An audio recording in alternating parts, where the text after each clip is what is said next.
Hello दोस्तों, राधे राधे, जय श्री कृष्ण। आप सभी के बीच एक छोटा सा गीत लेके आए हैं। आप लोग को जैसा लगे कमेंट बॉक्स में ज़रूर बताना और चैनल को लाइक सब्सक्राइब जरूर करना प्लीज़। दोस्तों, मेरा गाना कैसा है कमेंट में एक बार ज़रूर बताना।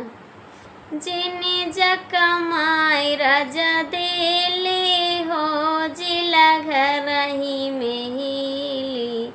जिने जा कमाई राजा देले हो, जिला घर ही में हिली। जवन जवन काबो सब मिली हो, जिला घर ही में हिली। जवन जवन काबो सब मिली हो, जिला घर ही में हिली। जनी जा कमाई राजा देले हो, जिला घर ही में हिली। जिनी जा कमाई राजा देले हो, जिला घर ही में हिली। दाल चावल रोटी सब्जी सब हम खियाइबे।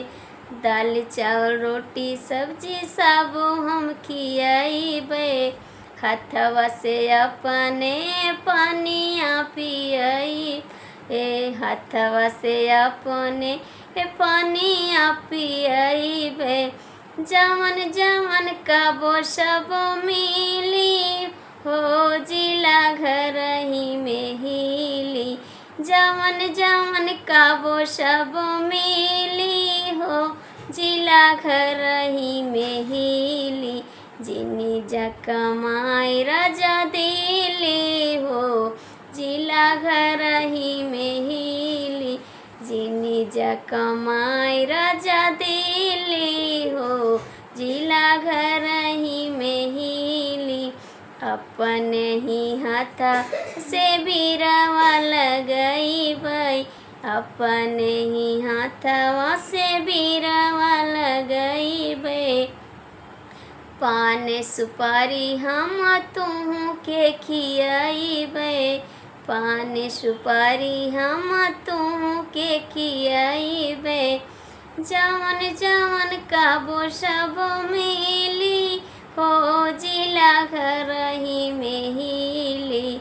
जिनी जा कमाई राजा देले हो, जिला घर ही में हिली।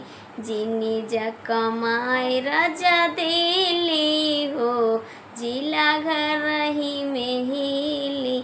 जवन जवन काबो सब मिली हो, जिला घर ही में हिली। हथवा से अपने से जिया लगई, से जिया लगइबै, हम से जिया लगइबै। अपने हाथवा से सिरवा दबइबै, अपने हाथवा से सिरवा दबइब।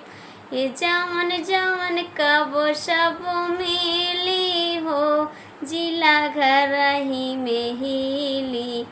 जवन जवन काबो सब मिली हो, जिला घर ही में हिली।